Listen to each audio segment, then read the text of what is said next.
You guys really enjoyed the video about Mulan, if she's still good in 2025, and a lot of the follow-up questions were asking, is Miyamoto still good in 2025? As the title and thumbnail says, we're going to be talking about it in today's video, so smash a like, comment, and subscribe. And again, if you guys want to put any sort of your 2 cents into today's video, you can put that in the description down below, and you'll be able to obviously timestamp it and follow along with me, right? So Miyamoto 2025, is he still worth it? Well, the thing is, if we go down Miyamoto, when you look at warrior infantry alone, yes, right, he is definitely still worth it in 2025 for warrior infantry players. He kind of fulfills the same kind of category as that good old Mulan, which means when we look at Miyamoto, there's no real good infantry DPS commander outside of maybe Yoda, but you can kind of pair that up with Miyamoto anyway. That does good commander skill damage, which is this guy. He does an absurd amount of skill damage that he does to 3 targets, and he reduces the skill damage of those targets by 20%, which is very important that you're nuking and reducing your own damage taken from your commander skill in your commander. When you go to his actual skill, though, you guys should know this is just monster damage, right? He has 1 instance of might damage to the enemy troop and has a 45% chance to let the hero of the highest might cast a signature active skill or a turn-based skill, and while increasing its extra skill damage by 30%. This is really powerful because it means you can go from Miyamoto and leapfrog onto another hero in your, obviously, skill lineup and trigger their skills, which is very powerful because it's active skills and turn-based skills, which people don't actually look at when they are figuring out on how you can look at certain matches in the game. The thing is, with Miyamoto, some people will agree with what I'm about to say. He doesn't have interesting customizable skills, but that's okay. That's honestly okay, because the only thing we care about on him, and this is how I look at it, is the signature skill and getting that always going. We want this always going and getting a benefit of doing that. So increasing our might damage is beautiful each time we trigger it, and this is obviously increasing the activation chance of those skills from going. So yeah, we don't have anything honestly crazy to pick from here. Some people might say Earth Crush, for combinations like the King Derek one, if you get a 5-star King Derek really early on in Season 1, which does do fine, but you'll realize it's gonna get easily excelled and just beaten by anyone that runs like a 3-star Tribuana lineup with anything else alongside it, right? But you'll notice though, coming back to Miyamoto, yeah, his skills, his customizable skills aren't interesting, but they do the job, and that's what matters. It does the job that fulfills his moment of yin, and obviously it lets him do a bunch more damage consistently with his commander. Obviously, Flash of Yang, again, just to showcase that one last time. So you can see his kit is actually fantastic. It's actually fantastic, and when you compare that to obviously the other DPS choices that you have in the game, yes, Yoda is fine, but when you again looking at this hero, you're consuming your stacks of deterrence and to deal more damage. And the thing is, you'll realize you don't need to deal more damage in this game. If you already deal good damage, you want to reduce that amount of damage as possible. So again, it's okay. It's obviously very powerful, the damage immunity for 1 second. But again, we normally pair this up anyway with your Miyamoto. So the kind of golden ticket and the golden summary of the start of this video is Miyamoto at the moment has no competition, basically, in the warrior infantry rule. So if you are looking for a better warrior infantry DPS, you're not going to find one. He is technically still the best one, and maybe season 6, season 7 comes along, and that's when Miyamoto finds a replacement DPS for him. But that obviously doesn't mean he's a bad investment. Just think, you've invested in a hero from season 1 and he's lasted all this time. It's kind of crazy. And the reason why Miyamoto does last this long for the warrior infantry formations is because he does get a ton of great support and lineups if you specifically play warrior infantry. And what I mean by that is, as everyone should know, the beginning season 1 combo of obviously having Tribuana with that Miyamoto. And you can obviously put something in there like Josephine if you really want to and that. But it's all about obviously gaining that Yodit later down the line to combo the leapfrog activations. And what we mean by that is, when we look at Tribuana's active skill increases the activation chance of your commander's skill. So it means our Miyamoto is going to have more chance of actually doing his damage, which is going to then obviously increase the damage of our next activated skill from a different hero, which we'll explain in a moment. But then when your commander does do 3 signature active skills, you recover units. It says recover units when your commander uses a signature 3 times. It's really good because you're always going to be triggering it all the time. So this kind of gives you a ton of healing. And after you enter the battle, you increase your commander's signature active skill activation chance by an extra 50%. This is, again, I think at 3 stars, this goes up and stuff that you're able to look at. You can check out the hero in game yourself. We're not going to go too crazy down on this, bandwagon on this video. But you know what she does, right? She's increasing that chance. So in season 1, you've got this really powerful combo.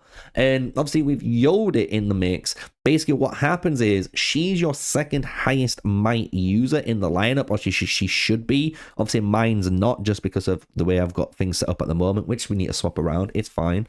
But you're able to actually make it so obviously your Miyamoto will leapfrog his damage onto the Yodit. The Yodit means she does more damage and goes into the damage immunity state, and then the Tribuana kind of lets the Miyamoto do that more often. So this is a really good stable combo that you get early on. And some people, even in free-to-players, if you don't have this, a lot of people just use Josephine, right? So you can run like Yodit, Josephine, and Tribuana and get away with it for this first season, and it's pretty good. But when you start to get a little bit deeper into season 3 and obviously into season 4, Miyamoto honestly gets just more toys and more formations that you're able to play with. A really good one, which I have been telling people to try out for the longest of time since I ever seen the hero get released, would be a Miyamoto Lagertha combo with Mehmed II in the back. And I know it sounds crazy, but it actually makes a ton of sense when you see how both Miyamoto and that Lagertha want to obviously interact with each other, while your Mehmed, what I would consider the best support warrior infantry has in the game, can put in. And it's such a powerful combo because you got Mehmed here just doing his thing, reducing damage, increasing the damage dealt by all of your heroes, by the way. This is increasing your troops active and secondary strike skills, meaning all of the troops, basically all your heroes get this buff, which is so powerful when you start to combine it with 2 heroes that only want to work together anyway. So when you have this guy, and then you put obviously Miyamoto, who's gonna deal that damage and then increase the amount of damage you deal on the next skill of the hero, that's actually going to be falling on Lagertha here. And that means Lagertha, as you can imagine, is going to deal that massive amount of might damage to that target while ignoring the enemy defense, but also applying judgment to your hero and the commander. When activating signature active skills, there is a percentage chance to activate the skill an additional time. So you can kind of see where this is going now, right? You're going to have the Miyamoto that's going to hopefully trigger the Lagertha. The Lagertha can hopefully double trigger. So then it means the commander now is going to double trigger again. And this is going to keep double triggering and double triggering and double triggering, which is a really powerful little combo of just burst double shotgun barrel damage in the game. And that just showcases kind of what's good about Miyamoto, right? Miyamoto is that good as a warrior infantry DPS in the game that you have the ability to actually play and think of these formations, as well as thinking of stuff like, obviously, Miyamoto with Tribuana and Lagertha. You can do a bunch of different combinations like this, and the only reason I am running this right now is to level my Lagertha up to 120. passively, as I'm obviously pumping into some of the XP scrolls into it as well later down the line. But that's the only reason why I've got equipped, just for a little bit of clarification for you guys in today's video, right? But this is my point, right? The Miyamoto is still worth it in 2025, and the only thing that honestly puts Miyamoto in any kind of threat in the game is obviously the one hero that you guys know about. It's Ramses, right? Ramses is the only other infantry like DPS in the game right now that honestly threats Miyamoto. And that is not because of obviously Miyamoto being bad. It's just Ramses is a different option, right? For a lot of players, they might not want to go down the Miyamoto route because they've probably run something like Lubu, or maybe a Mulan, or maybe a Cyrus, or maybe they're running 2 of those marches. And that's a lot of might-based gems and a might-based things that they need in order to make that work. And to ease the burden, going down the tactical route and having Ramses, which is one of the best, if not maybe the best infantry in the game, honestly puts him in that line. So it's either, if you're an infantry player, do you want to go for Ramses the second? If you do, remember, you're going to have to, go for him in a Mightiest Governor event. So you're going to have to compete for that. If you don't want to compete for that and you kind of just want another good infantry march that's still going to be, going toe-to-toe with people, I think that's where you go for the Miyamoto, right?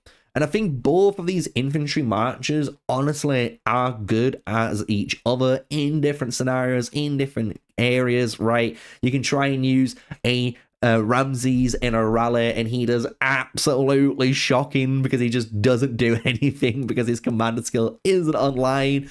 But when you look at something like the Miyamoto, Lagertha, and Mehmed combo, this, even with the Tribuano, right, this does way more work in a rally because it's not really caring about the commander skills. It's all about the signature combination cascading down. So you can kind of see where, again, warriors have got their place, tacticians have got their place, and I think that's kind of nice for swordsmen, infantry users in Age of Empires Mobile to be able to pick from. So is Miyamoto worth it in 2025?